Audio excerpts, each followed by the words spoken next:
Gramatika. Wiwin. Raudatul. Hasti Alsa. Prinia. Aris. Pengertian ekspor dan impor. Apa itu ekspor dan impor? Ekspor adalah proses transportasi barang atau komoditas dari suatu negara ke negara lain. Proses ini seringkali digunakan oleh perusahaan dengan skala bisnis kecil sampai menengah sehingga strategi utama untuk bersaing di tingkat internasional. Penjual atau pihak yang mengirim barang ke luar negeri disebut ekspor atau eksportir. Pengertian impor. Menurut Peraturan Pemerintah Nomor 10 Tahun 2021, impor adalah suatu kegiatan memasukkan barang ke dalam daerah pabean. Secara sederhana, impor dapat diartikan sebagai proses pembelian barang untuk masuk ke dalam suatu negara untuk memenuhi kebutuhan domestik baik untuk industri maupun masyarakat luas. Selanjutnya adalah tahap promosi ekspor.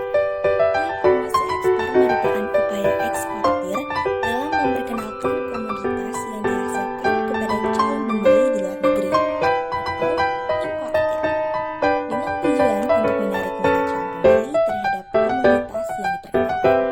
Selanjutnya, promosi juga merupakan salah satu kunci keberhasilan pemasaran ekspor.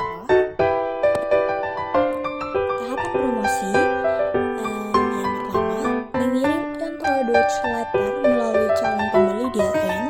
Yang kedua, mendatangi sendiri calon pembeli ke LN. Yang ketiga, ikut serta dalam sales mission ke LN.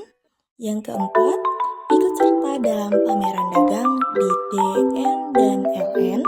Yang kelima, mengirim daftar harga dan brosur kepada calon pembeli DLN atau direct mail.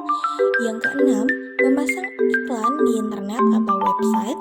Yang ketujuh, membuat undangan khusus untuk calon pembeli potensial. Yang kedelapan, mendaftarkan perusahaan dan komoditas ke ITPC dan BPEN. Setelah melakukan promosi, tentu saja pasti ada tanggapan dari calon pembeli yang berminat. Di sini saya akan menjelaskan tahap inquiry. Jadi, apabila ada calon pembeli yang berminat, maka mereka akan menghubungi penjual dengan mengirim surat an inquiry for quotation atau surat permintaan harga. Tujuan surat permintaan harga adalah agar calon pembeli, importir, atau buyer mengetahui lebih lengkap mengenai butuh barang, waktu pengiriman barang, contoh barang, dan lain-lain.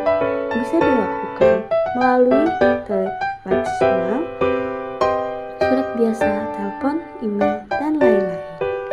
Berikutnya ada tahap overseat. Kira-kira apa sih tahap overseat itu? Tahap overseat adalah surat penawaran harga, merupakan pernyataan kesanggupan dari penjual untuk memasuk komoditas kepada calon pembeli dengan syarat harga, waktu penyerahan, dan pembayaran. Adapun tujuan dari tahap overseat adalah memberikan informasi yang lengkap kepada importir untuk dapat mengambil keputusan dalam menetapkan pesanan. Kemudian, informasi yang diperlukan dalam melakukan tahap overseat yaitu meliputi nama barang, mutu barang, daya tahan barang, cara pengepakan barang, jumlah yang ditawarkan, harga jual dan tempat penyerahan, waktu pengepalan, cara pembayaran, serta contoh barang. Oke, selanjutnya saya akan menjelaskan tentang apa sih order sheet. Order sheet adalah surat pernyataan persetujuan atau akspektasi dari importir atas penawaran eksportir yang mengikat secara hukum.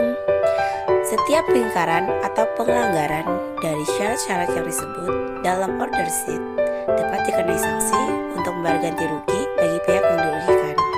Untuk mendapatkan kepastian apakah perubahan disetujui atau tidak oleh eksportir, maka biasanya eksportir bisa memberikan pernyataan persetujuan dengan cara yang pertama, mengembalikan salah satu kopi dari order sheet yang sudah ditandatangani sebagai tanda persetujuan eksportir atas keseluruhan isi order sheet tersebut. 2. Mengirimkan kontrak dagang resmi yang akan ditandatangani oleh kedua belah pihak. Pengertian kontrak dagang yang pertama, kesepakatan antara eksportir dan importir untuk melakukan perdagangan barang sesuai dengan persyaratan yang disepakati bersama, dan masing-masing pihak mengikat diri untuk melaksanakan semua kewajiban yang ditimbulkannya. Yang kedua, kontrak dagang secara sederhana adalah suatu perjanjian antara dua atau lebih pihak yang mempunyai nilai komersial tertentu, di mana ada unsur asing di dalamnya.